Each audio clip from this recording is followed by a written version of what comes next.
Commentaire de saint Thomas d'Aquin sur l'évangile de Jean, chapitre 7, suite. Et ses frères lui dirent, traverse d'ici et va en Judée, pour que tes disciples aussi voient tes œuvres, celles que tu fais.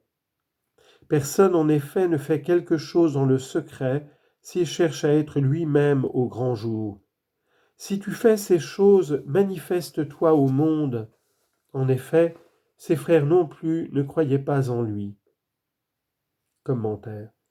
L'évangéliste expose ici l'incitation des frères du Seigneur, d'abord leur exhortation, ensuite le but de cette exhortation.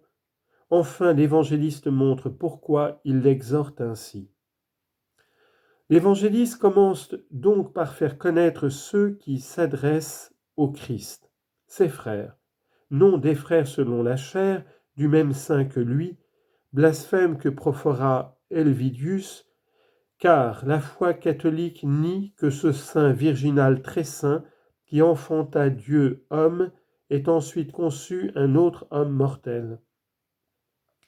Ils étaient donc ses frères par un lien de parenté, parce qu'ils étaient du même sang que la bienheureuse Vierge Marie.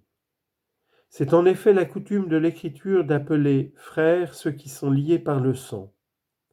Ainsi, Abraham dit à Lot, « Qu'il n'y ait pas, je te prie, de dispute entre toi et moi, car nous sommes des frères. » Genèse, chapitre 13, verset 8. Alors que Lot était le neveu d'Abraham. Et comme le dit saint Augustin, de même que dans le sépulcre où l'on déposa le corps du Christ, ne reposa ni avant ni après un autre corps, ainsi le sein de Marie, ni avant ni après la conception, ne conçut aucun mortel. Mais parmi les parents de la bienheureuse Vierge, il y avait des apôtres, tels les fils de Zébédée et Jacques, fils d'Alphée, et d'autres encore. Aussi ne faut-il pas croire qu'ils furent de ceux qui incitèrent le Christ à se rendre en Judée. Ce furent d'autres parents qui n'aimaient pas le Christ. L'évangéliste expose ensuite leur exhortation. Traverse d'ici, c'est-à-dire de la Galilée, et va en Judée, là où se trouve Jérusalem, ce lieu où normalement se trouvent les docteurs.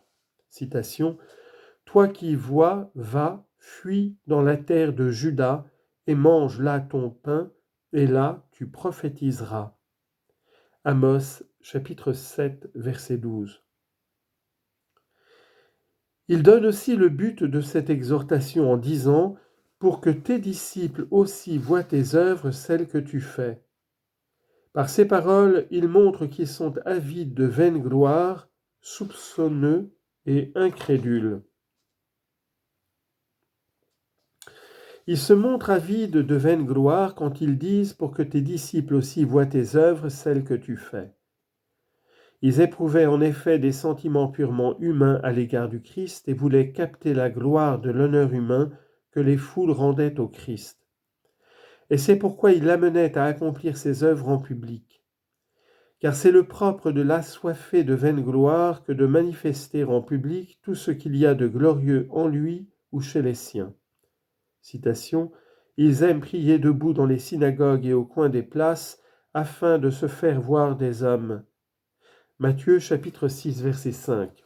Eux dont il est dit, citation, « Ils préférèrent la gloire des hommes à la gloire de Dieu. » Jean chapitre 12, verset 43. Ils se montrent ensuite soupçonneux et accusent d'abord le Christ d'avoir peur. Et c'est pourquoi ils lui disent, personne certes ne fait quelque chose dans le secret. Autrement dit, toi tu dis que tu accomplis des miracles, mais tu les fais en crainte, et cela par crainte, sinon tu irais à Jérusalem, et là tu les ferais devant la multitude. Cependant, le Seigneur dit, c'est ouvertement que j'ai parlé, et je n'ai rien dit en secret. Jean chapitre 18, verset 20. Puis il l'accuse d'aimer la gloire. Aussi disent-ils, s'il cherche à être lui-même au grand jour, autrement dit, toi tu cherches à tirer gloire de ce que tu accomplis, et cependant par crainte tu te caches. C'est le propre des méchants de croire que les autres ont des passions semblables aux leurs. Voyez avec quelle insolence la prudence de la chair attaquait le Verbe fait chair. C'est contre eux qu'il est dit, citation, tu reprends celui qui n'est pas égal à toi. Job chapitre 15 verset 3.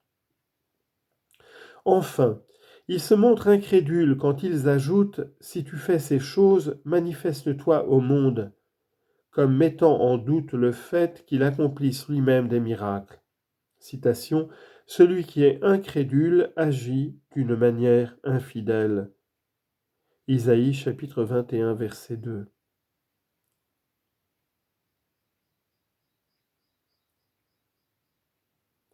L'évangéliste ajoute ensuite la raison pour laquelle il parlait ainsi lorsqu'il dit « En effet, ses frères non plus ne croyaient pas en lui ».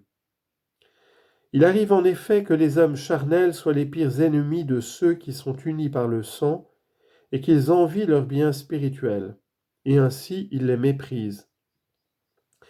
Aussi saint Augustin dit-il, ils ont bien pu avoir le même sang que le Christ, mais à cause de leur proximité, il leur répugnait de croire en lui.